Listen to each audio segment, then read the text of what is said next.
বিসমিল্লাহির রহমানির রহিম। সুপ্রিয় শিক্ষার্থীবৃন্দ, আসসালামু আলাইকুম। বর্তমান করোনা মহামারীর মুহূর্তে সারা বাংলাদেশ তথা সারা বিশ্বের মানুষ যেখানে ভয়ে স্থবির, সবাই যার যার সামাজিক দূরত্ব বজায় রেখে চলতেছে, সেই মুহূর্তে আমরাও যার যার সামাজিক দূরত্ব বজায় রেখে চলতেছি।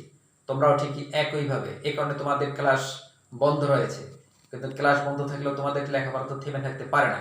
সে কারণে বাংলাদেশ সরকার তোমাদের জন্য অনলাইন ক্লাসের ব্যবস্থা করেছে। সেই অনলাইন ক্লাসের অংশ হিসাবে গগন স্কুলের পক্ষ থেকে আজকেই প্রথম তোমাদের একটা ক্লাস উপহার দিতে যাচ্ছি। ষষ্ঠ শ্রেণীর বিজ্ঞান বিষয়ে দ্বিতীয় অধ্যায়ের উদ্ভিদ কোষের গঠন সম্পর্কে। এখন তোমাদের সামনে আমি ষষ্ঠ শ্রেণীর উদ্ভিদ কোষের গঠন সম্পর্কে আলোচনা করব।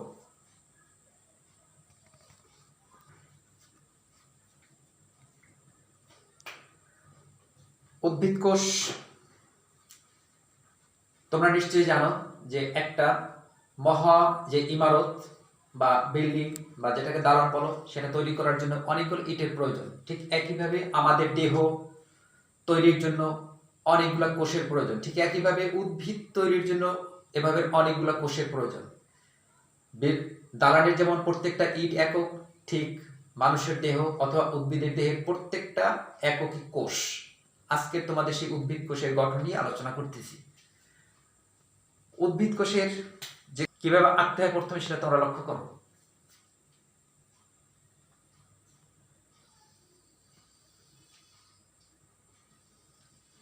এই মনে করো উদ্ভিদ কোষের সর্ববহিস্থ অংশের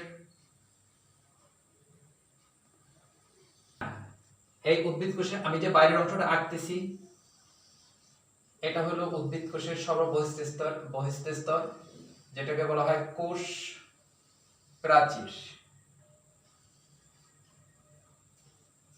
এই কোষ প্রাচীর শুধুমাত্র উদ্ভিদ কোষেই থাকে, প্রাণী কোষে থাকে না। এটা সেলুলোজের তৈরি। এরপরই থাকে কোষ প্রাচীরের ভিতরে যে অংশটা থাকে সেটা হলো কোষ ঝিল্লি। এই কোষ ঝিল্লি দ্বারাই প্রোটোপ্লাজম এবং সাইটোপ্লাজম আবৃত থাকে। এরপর কোষ প্রাচীরের মধ্যে একটা নিউক্লিয়াস থাকে, যেটাকে কোষের প্রাণ কেন্দ্র বলা হয়ে থাকে। উদ্ভিদ কোষের নিউক্লিয়াসটা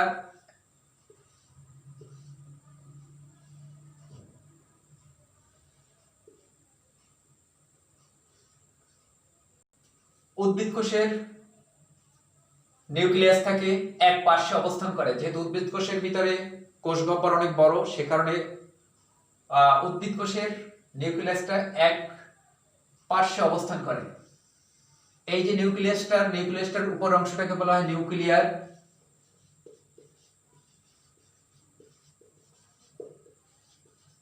আবরণ। এর ভিতরে আরেকটা ঘন কালো বস্তু থাকে, সেই ঘন কালো বস্তুটার নাম নিউক্লিওলাস। এরপর এর ভিতরে কতগুলো সুতার মতো অংশ থাকে, সরানো ছিটানো। এই সুতার মতো অংশগুলোকে বলা হয় ক্রোমোসোম বা ক্রোমাটিন তন্তু।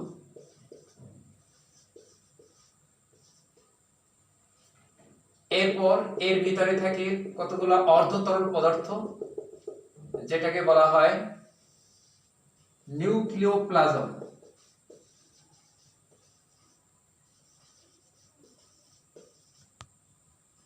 মূলত এই সম্পূর্ণ অংশটা মিলিয়ে নিউক্লিয়াস।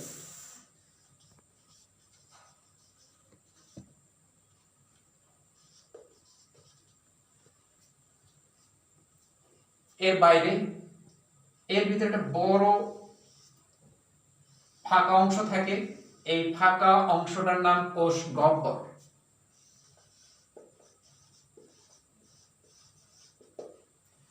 কোষ গহ্বর, এই কোষ গহ্বর থাকে ফাঁকা অনেকটা। এটা মূলত কোষের রসকে সাধারণত সংরক্ষণ করে। এরপরে যে অংশটা থাকে সেটা হলো মাইটোকন্ড্রিয়া।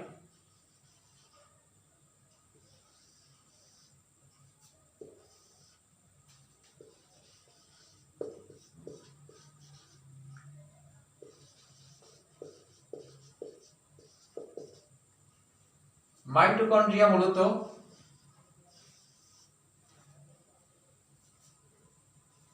কোষের শক্তির আধার। কোষের ভিতর যত শক্তি আছে এই শক্তিটা এই মাইটোকন্ড্রিয়া দিয়ে উৎপন্ন হয়। এজন্য এই মাইটোকন্ড্রিয়াকে বলা হয় কোষের শক্তিঘর বা পাওয়ার হাউস।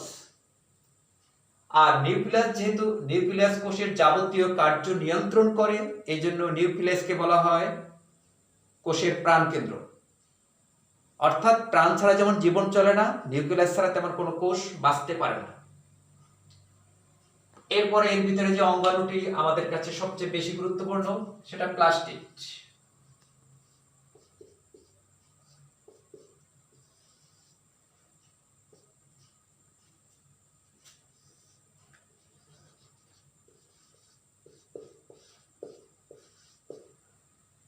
প্লাস্টিড প্লাস্টিড হলো কোষের বর্ণাধার বলা হয়ে থাকে। কারণ উদ্ভিদের যত বর্ণ আছে এই বর্ণের জন্য মূলত এই প্লাস্টিডই দেয়।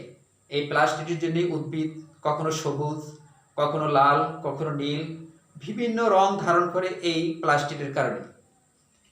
এই জন্য প্লাস্টিডকে কোষের বর্ণ আধার বলা হয়ে থাকে। শিক্ষার্থীবৃন্দ, তোমাদের ইতিমধ্যে আমি তিনটা কথা বলেছি, এই তিনটা তোমাদের জেনে রাখতে হবে। একটা হলো প্লাস্টিডকে কেন বর্ণাধার বলা হয়, আরেকটা হলো নিউক্লিয়াসকে কেন কোষের প্রাণকেন্দ্র বলা হয়, এবং মাইটোকন্ড্রিয়াকে কেন শক্তিঘর অথবা পাওয়ার হাউস বলা হয়। শিক্ষার্থীবৃন্দ, তোমাদেরকে শেষে এই প্রশ্নগুলো আমি লিখে দেব। ইতিমধ্যে তোমাদের সাথে আমি যে আলোচনা করছিলাম তার ভিতরে নিউক্লিয়াস সম্পর্কে আলোচনা করছি, মাইটোকন্ড্রিয়া সম্পর্কে আলোচনা করছি এবং প্লাস্টিড সম্পর্কে আলোচনা করছি। এবং এখানে কয়েকটা কথা বলছিলাম। নিউক্লিয়াসকে কোষের বলা হয় প্রাণকেন্দ্র, মাইটোকন্ড্রিয়াকে বলা হয় কোষের শক্তিঘর এবং প্লাস্টিডকে বলা হয় কোষের বর্ণাধার। কেন বলা হয় তাও তোমাদেরকে বলা হয়েছে। এই প্রশ্নগুলো তোমাদের শেষে আবার আমি লিখে দেব, তখন তোমরা এটা লিখে নেবে এবং তার জবাব তোমরা তৈরি করবে। এছাড়াও কোষের ভিতরে যে অঙ্গাণুগুলো আছে সেই অঙ্গাণুগুলোর ভিতরে আছে এন্ডোপ্লাজমিক রেটিকুলাম,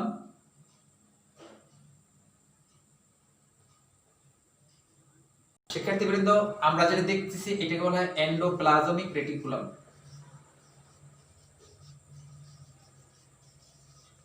এন্ডোপ্লাজমিক রেটিকুলাম বা জালিকা। এর পরবর্তী অংশ আছে গলজি বস্তু। এরপর আছে গলজি বস্তু।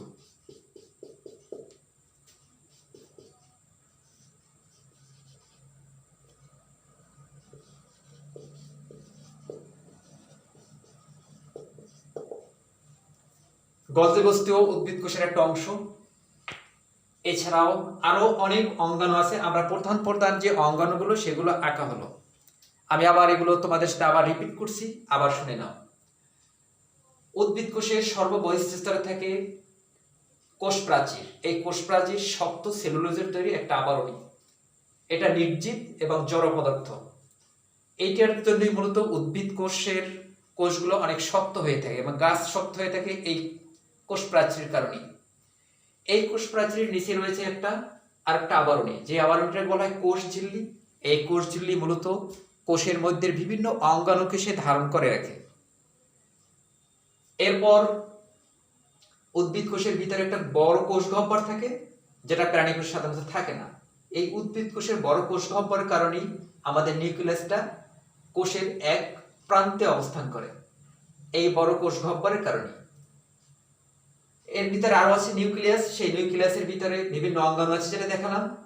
উপরের আবরণটাকে বলে নিউক্লিয়ার আবরণী, মধ্যের ঘন কালো বস্তুটাকে বলা হয় নিউক্লিওলাস এবং মধ্যের সুতার মতো যে অংশটা এটাকে বলা হয় ক্রোমাটিন তন্তু, এবং এর ভিতরে যে জলীয় পদ অংশটা থাকে সেটাকে বলা হয় নিউক্লিওপ্লাজম। মূলত এই ক্রোমাটিন তন্তুর কারণেই এই নিউক্লিয়াসকে বলা হয় কোষের প্রাণকেন্দ্র। কারণ হলো এই ক্রোমাটিন তন্তুর কারণেই বংশ পরস্পরায় কিভাবে সন্তান হবে, ভবিষ্যৎ কিভাবে হবে না হবে সবকিছু এর ভিতর জিন থাকে, সেই জিনের কারণে হয়ে থাকে। এটা উপরের শ্রেণীতে তোমরা আরো বিস্তারিত জানতে পারবে। এরপর এই যে সমস্ত অঙ্গাণুগুলো একবার অর্ধ তরল পদার্থের মধ্যে ভাসমান অথবা ডুবন্ত অবস্থায় থাকে। এই অর্ধ তরল পদার্থটাকে বলা হয় প্রোটোপ্লাজম বা এটাকে সাইটোপ্লাজম বলা যেতে পারে।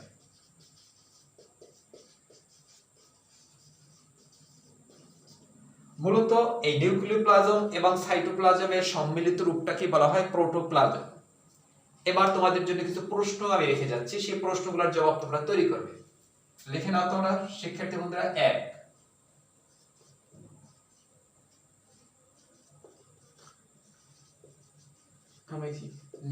প্রথম প্রশ্ন, নিউক্লিয়াসকে কোষের প্রাণকেন্দ্র বলা হয় কেন? নিউক্লিয়াসকে কোষের প্রাণকেন্দ্র বলার কারণ নিউক্লিয়াস কোষের যাবতীয় কাজ নিয়ন্ত্রণ করে, এজন্য নিউক্লিয়াসকে কোষের প্রাণকেন্দ্র বলা হয়। এবারে দ্বিতীয় প্রশ্ন, মাইটোকন্ড্রিয়াকে কোষের শক্তিঘর বলা হয় কেন? জবাবটা আমি বলে দিচ্ছি। মাইটোকন্ড্রিয়াকে কোষের শক্তিঘর বলা হয় কারণ কোষের শক্তি মূলত মাইটোকন্ড্রিয়াতেই উৎপন্ন হয়ে থাকে, এই জন্য মাইটোকন্ড্রিয়াকে কোষের শক্তিঘর বলা হয়। 3 নম্বর প্রশ্ন, প্লাস্টিডকে বর্ণাধার বলা হয় কেন? আমি বলছি প্লাস্টিডের উত্তরটা আমি এখনই বলে দিচ্ছি।